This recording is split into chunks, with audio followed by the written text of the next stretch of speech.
شوف المنظر قدامك، هذا مشتل لازم يكون هلأ مليان خس، فاضي فاضي ولا خسة.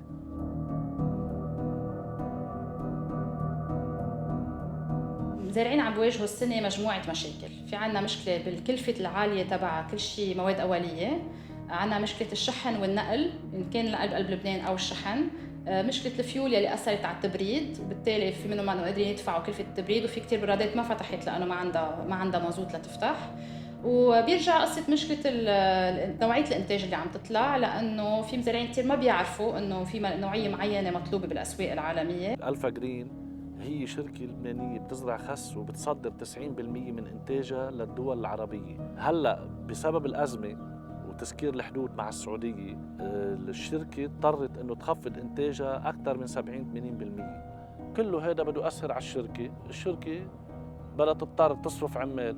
اوكي، مين بده يتاثر؟ المجتمع اللي حوالينا. مثلا هون بالضيعه في كثير ناس بتشتغل عنا، العمال السوريه في كثير بيشتغلوا عنا رح يبطلوا يشتغلوا.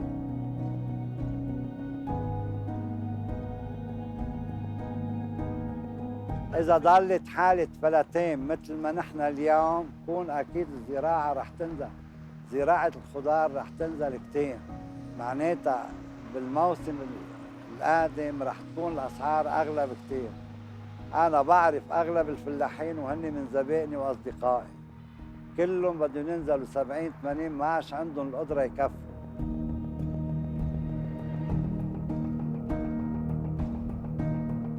وعندنا في السنه في اتلاف كثير بالزراعه بالنسبه لفقدان ماده المازوت، ومش حد عم يطلع فينا.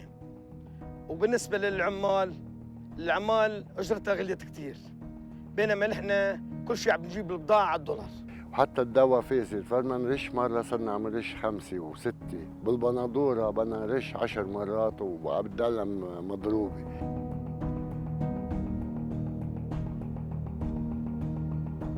كتير عالم رجعوا على أراضيهم وبدهم يهتموا بأرضهم، بس في منهم ما بيعرفوا، في منهم كمان ما بيعرفوا كيف يسوقوا إنتاجهم، وهذا بيأثر كتير لأنه بترجع بيخلق حالة إحباط عند هالمزارعين الجداد يلي نحن بدنا نحمسهم إنه يزرعوا ويبيعوا، بس إذا ما قدروا بيعوا أول سنة رح يبطلوا مشجعين كتير إنه يكفوا بالسنين اللي بعد. الدولة ما عندها القدرة أنها تدعم، بس لو بتدعم باشياء قليل بتخلي الفلاح يضل بارضه ويضل يشتغل. واهم شغله هي المازوت، اذا ما في مازوت ليروي الفلاح معناتها نص الزراعه بترجع لورا. يعني هيدي الاراضي هلا اللي كانت تاخذها ألفا جرين وتزرعها، بعتقد انه بالموسم الجديد في يمكن تنزرع يمكن ما تنزرع. انا بعتقد انه الارض بدها ترجع تنزرع، بس الكميات ما رح تنزرع كلها سوا، ما رح يكون عندنا انتاج مثل السابق. بس الاكيد اكيد انه القطاع رح يكفي، وانه ما رح نموت جوع بلبنان، لانه اصلا مواردنا الطبيعيه الاساسيه لحالها عن جد غنيه وبتقدر تفيدنا كثير.